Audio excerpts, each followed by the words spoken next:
Olá pessoal, aqui é o Velgas, hoje é dia 4 de maio de 2025.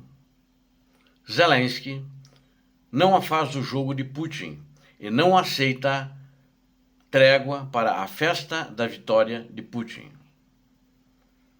E também vamos ver conspiração no Kremlin, um choque no Kremlin. Putin e sua filha entram em choque.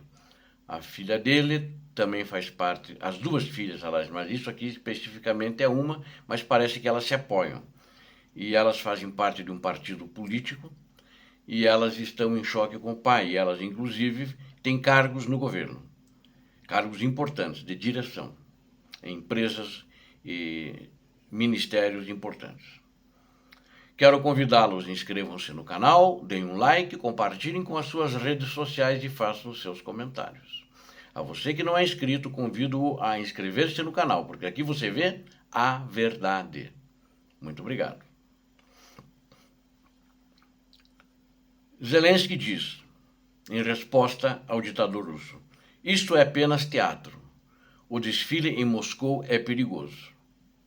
Rejeitando a proposta de cessar fogo para que o ditador comemorasse a vitória que ele faz anualmente, é ele que implantou esse tipo de comemoração com a pompa que sempre teve, depois da guerra já não tem, que ele invadiu a Ucrânia pela segunda vez agora, na continuação de 2014, que essa pompa já está diminuída, inclusive o desfile militar terá um aspecto reduzido, não será como antes da guerra. Até o primeiro ano da guerra, acho que ela foi bem robusta, em 2022. Depois disso, eles começaram a perder muitos blindados, muito pessoal, e continuam perdendo ainda, então eles não foram...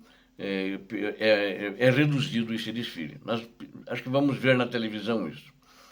Bom, o presidente ucraniano Volodymyr Zelensky rejeitou como teatral a proposta russa de um cessar-fogo de 3 dias em homenagem ao aniversário de número 80, ou seja, 80 anos, que comemoraram a vitória da União Soviética sobre a Alemanha nazista na Segunda Guerra Mundial. Ou seja, ele sempre comemora que a vitória sobre a Alemanha nazista é da Rússia, é dele.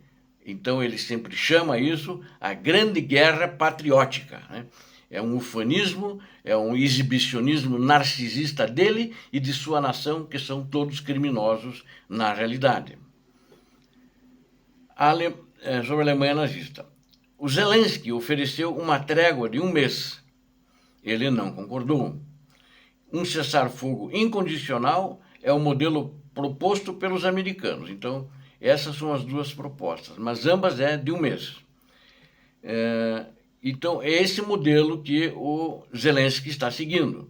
Ou seja, ele acha que em 1 mês dá para, se houver cessar-fogo total, né, não houver um tirinho disparado, nem um traque, nem nada assim, dá para negociar.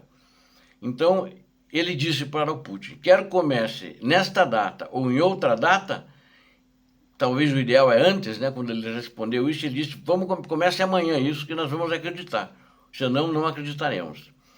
Então, por que um cessar-fogo de 30 dias? Porque é impossível chegar a qualquer acordo em 3 dias, 5 ou mesmo 7 dias, disse Zelensky. A repórteres falou isso agora sábado, né? Sábado passado. Sábado passado não, ontem, né? Ontem. Putin ofereceu uma verdade temporária para 7 a 9 de maio, durante o desfile anual do Dia da Vitória em Moscou.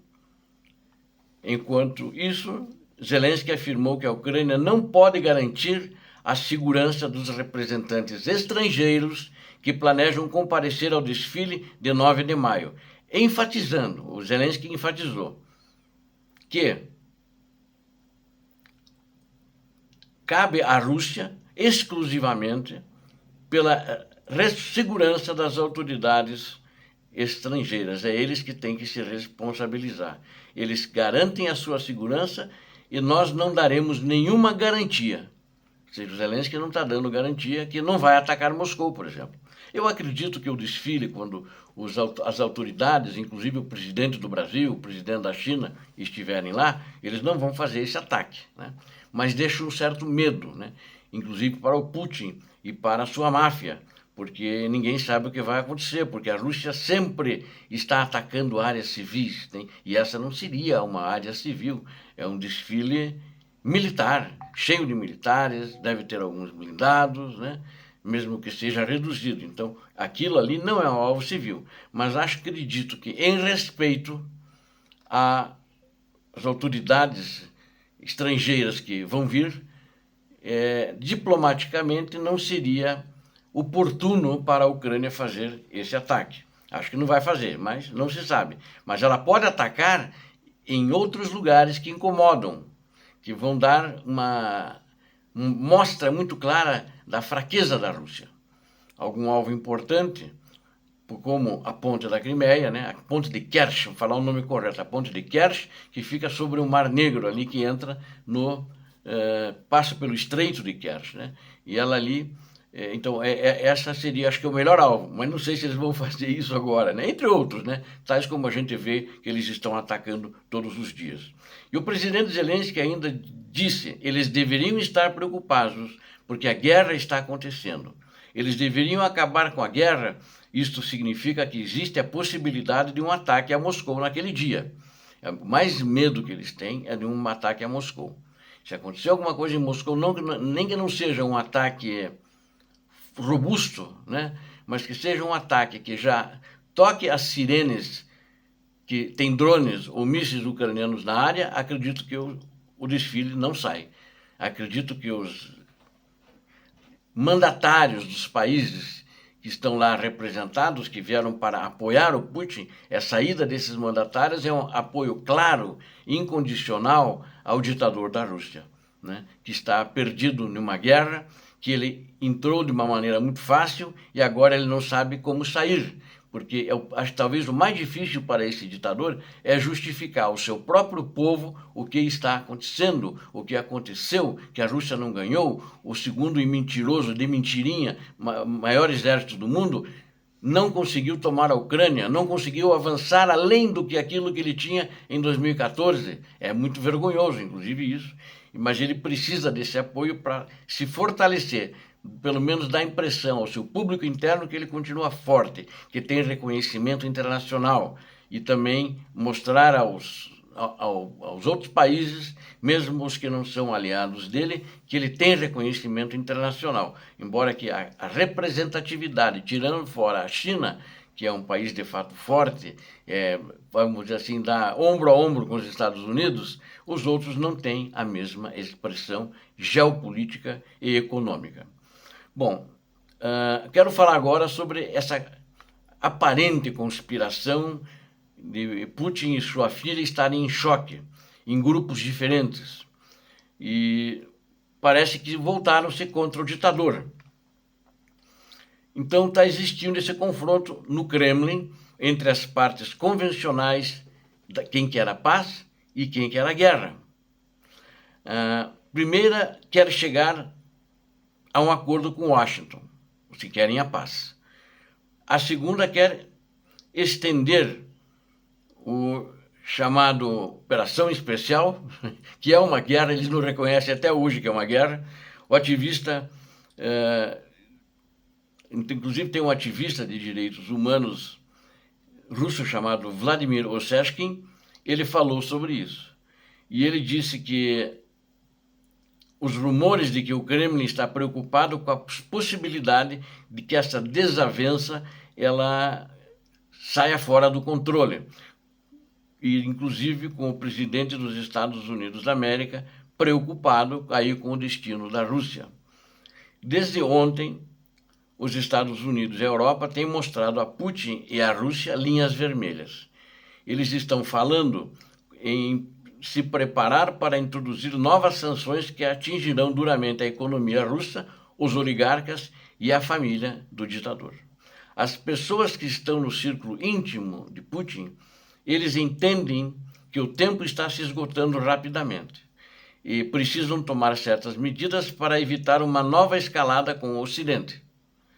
E isso não é conversa fiada. O círculo íntimo de Putin está agora exercendo forte pressão sobre ele para mudar de posição, recuar, recuar e recuar, mudar suas exigências. porque o que ele expressou por meio do seu Lavrov, o ministro das Relações Exteriores, Sergei Lavrov, no início da semana passada, é completamente inaceitável. E é óbvio que isso levará a uma nova rodada de sanções, que provavelmente acabará com a economia russa e definitivamente colocará um ponto crucial na questão de Putin e a sua elite, emergindo do isolamento internacional. Segundo a filha de Putin, a Ekaterina Tikhonova, esse sobrenome é o sobrenome dela de casada. Ela é membro do Partido da Paz. Ela e seus aliados próximos não querem o fim do derramamento de sangue, mas sim a paz. Não sei como é que eles vão fazer isso. Pelo menos é o que dizem para o pai. Mas querem a paz com o Ocidente. O tempo de Putin está se esgotando. E ele já é, na verdade, muitos analistas acham, depois do que está acontecendo isso, que ele está temporariamente na posição de presidente da Rússia. Para eles, a tarefa é fazer todo o possível para fazer amigos, para se associar a pelo menos parte das elites americanas. E a única maneira de fazer isso é parar os combates, tem que parar a guerra. Para avançar para as negociações, para pôr fim à guerra. E a filha de Putin, a Ekaterina,